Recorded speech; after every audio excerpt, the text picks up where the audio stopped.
With a wrestling star having passed and WWE criticized for bringing back a star for the Royal Rumble, this is Wrestling Hub. My name is John and you're watching the Wrestling Report for January 8th.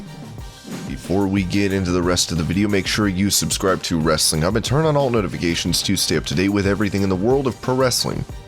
Also, don't forget to follow us on Instagram at WrestlingHubOfficial and also follow us on Twitter at Wrestling_Hub.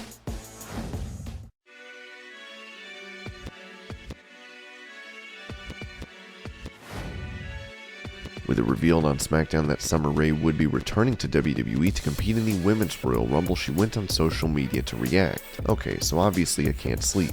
I've been on Twitter, and I'm so overwhelmed by the amazing response on Twitter by you guys. Oh my gosh, like, we weren't even supposed to announce that I was going to be in the Rumble. It was going to be a surprise, and then I found out a couple of hours ago. So I was really nervous to look on Twitter, because people are mean. Like, people just be mean on Twitter, and the response, everyone was so nice. You guys have me in my feels. Everyone's so hyped. I don't know. I've just been gone so long that I didn't know what the response would be like. I didn't know if it'd be positive or negative, and it's just so good. Thank you so much. All my friends are being so supportive, and just the fans like Wrestle Twitter's just insane, and I'm just so excited. And now I'm happy that I don't have to keep this a surprise until the end of the month.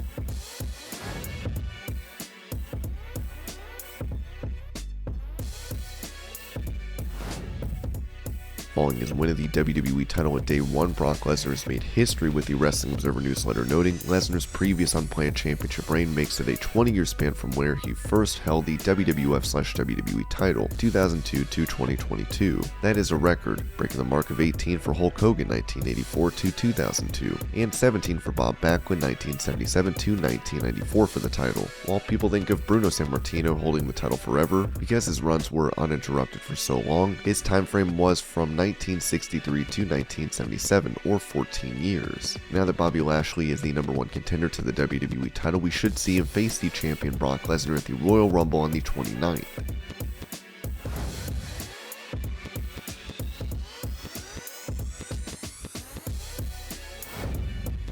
Given AEW's roster growth, there are not as many spots for talent to be on programming, with wrestlers having to be rotated off TV. On his podcast, Ric Flair took a shot at the company for giving their stars too much time off, specifically following a loss in a big match. Well, you can become a star for a short period of time, but to me, especially if you've just lost a big match, you need to be back on it the next day. Unfortunately, I think today some of the kids, when they get a match where it's a big finale, they want time off. I don't agree with that either. I think they need to be on TV. The stars that want to be the players. It's the same 10 people right now in WWE that it was 5 years ago.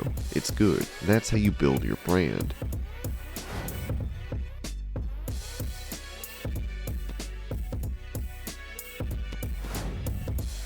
With former AEW star Big Swole saying that there is work to be done in the promotion when it comes to diversity, Tony Khan would react and even take a shot at Swole's wrestling abilities. On her podcast, Swole opened up on the AEW president's reaction, saying, "When I read the TK tweet, it was not necessarily sent to me, but I got a text message saying, 'Do not respond to him, it's not worth it.' At that time, I was already a little zooted, because it was about to be New Year's. I looked at it, and I was like, wow, this is a lot. Overall, I'm very disappointed. A person with that pedigree should know how to respond in a way that doesn't come off in the most negative way possible. I was very disappointed, embarrassed even, embarrassed for the people that are there. I really couldn't believe it. Did he even listen to the podcast? Obviously not, because it went completely off the rails. You went completely to counting brown people. If it was truly about counting brown people, it would be naming certain demographics.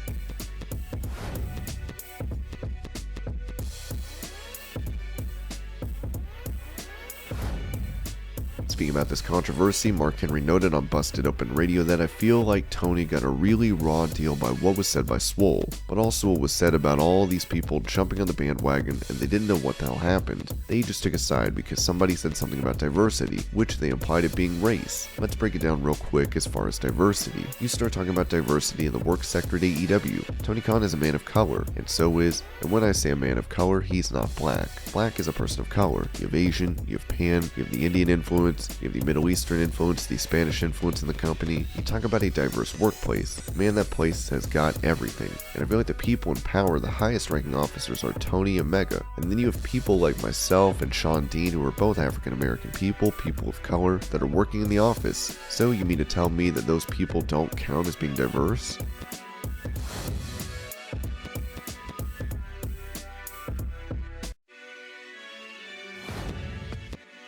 Jake the Snake Roberts is one of the most famous wrestlers, known for his brutal finishing move, the DDT. Talking about how he came up with the move and if he had issues with it being used as a transitional move as opposed to a finish, Roberts said on the DDP Snake Pit podcast, "I was wrestling a guy by the name of Lynn Denton, the grappler. Probably one of the great hands I ever got in the ring with. He was just phenomenal. He should have gotten a whole lot more than he ever did. But because we were wrestling in Louisiana in those days, we were the semi, and of course, Junkyard Dog and Bill Watts were the main events. Normally they would be out of their match before he ever got our boots off. They'd go 5 minutes, and we'd go 40. So we had to go out there, put some time in and work. We used to do a little thing with a front face lock, where I'd front face lock him and work on him, and work on him and work on him, and turn him over and try to pin him. 1, 2, oh, he kicks out. Go back to the face lock. Back in those days, you always went back to the holds, keep wrestling. So he had finally fought his way to his feet, and out of desperation, he crammed me into the corner, tried to get loose. Back in those days, my finish was a knee lift, so I cranked his neck some more, and I fight him back into the middle of the ring, and the people loved it. I'd take him down to the mat, and then he'd come up again and cram me in the corner again. Well, the third time, what we would do is I would let go, and he would stagger backward, still bent over, and I would catch him with a knee lift, a short one, and he would take a bump near the ropes.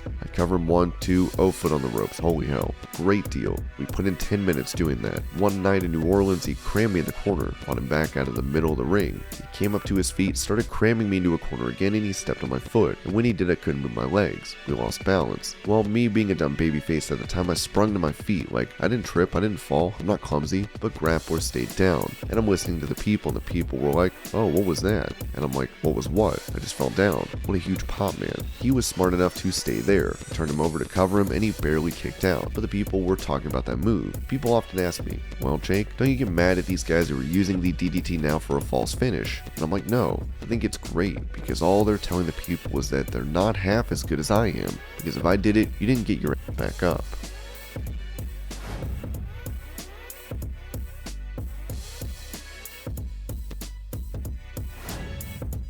With WWE releasing many of Triple H's confidants such as William Regal, Samoa Joe, Road Dogg, and more, Ringside News reported that these cuts were a personal shot at the game. It would even be noted that these releases led to many stars feeling depressed. As PW Torch is now added to this noting, I've talked with people who had said Triple H was building his team that he would bring with him to the main roster, and if his day came to run the main roster, he wanted his group of people. At some point, it was thought that it would include William Regal and Gabe Sapolsky and Road Dogg, and they're gone. NXT just isn't what it once was. I've heard just a little about Triple H's reaction to all of this, and nothing super reportable other than it sounds like he's bummed out.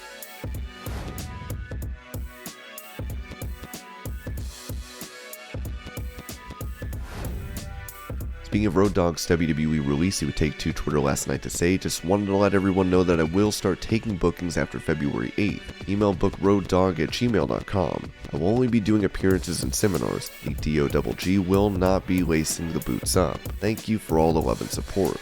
Prior to this, a reunion between himself and Billy Gunn was announced, with Squared Circle Expo noting, "Appearing courtesy of Prestige Management, it is our pleasure to announce the addition of Road Dogg and Billy Gunn, the New Age Outlaws, to the guest roster for SCX2 happening April 15th to the 16th at the Wyndham Indianapolis West in Indianapolis, Indiana."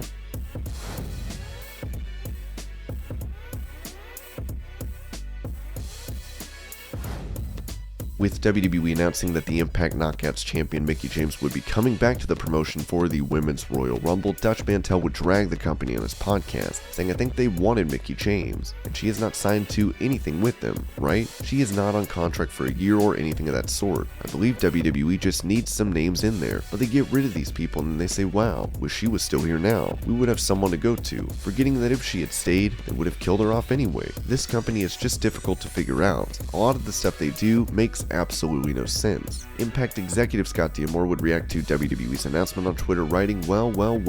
Congrats to Impact Wrestling's Knockouts World Champion Mickie James, and congrats to WWE for finally walking through the forbidden door. Welcome to the party. See what Hard to Kill tomorrow on Fight TV. Mickie James is Impact Wrestling's blessing to carry the Knockouts World title belt into the Royal Rumble, and as you saw, WWE respects her as a world champion, but Mickie has to get by Deonna Purrazzo at Hard to Kill tomorrow, or she goes to the Rumble 6 pounds pounds lighter. The Impact Wrestling Twitter account would also add, "Wow, if Mickie James defeats Deonna Purrazzo at Hard to Kill on Fight TV tomorrow night, she walks into the WWE Royal Rumble with the Impact Knockouts World Title belt." In the last 12 months, Impact has worked with AEW, NWA, New Japan, AAA, WWE, and tomorrow at Hard to Kill, the Ring of Honor World Title will be defended in an Impact ring.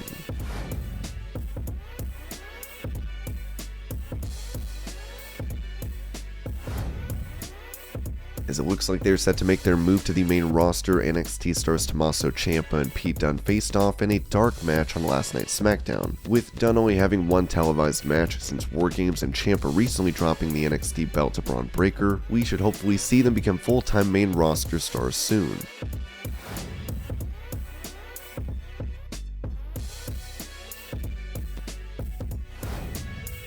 In some unfortunate news, Deanna Brewer, known to Glow fans as Matilda the Hun, had been suffering from health issues and spent time in the hospital. Now, PW Insider reported that she has passed away at the age of 70. With her standing at 6 feet 3 inches tall and weighing 315 pounds, she was a menace in the ring. She was even a collegiate wrestler, as she talked about this experience on her website, noting that the boys on the team were afraid of her. "The grappling grabbed my mind and body. I decided to enroll in the beginning class. At first, I was laughed at, and the coach told me a woman did not belong in that class. I threatened to report him to the ERA. He reluctantly let me join. After a few months, I started to show great promise. I started running and lifting weights and practiced countless drills. Then one day I pinned the wrestling captain. Then all the boys became afraid of me. Often they would lose because my boob in their face would throw them totally off guard, or a very embarrassing bulge in their shorts would arise after an illegal crotch hold. I started winning matches by default. Of course, we wish her family all the best during this time." And this was your Pro Wrestling News Update. I hope you're all having a great day. Thank you so much for watching, and I'll see you later.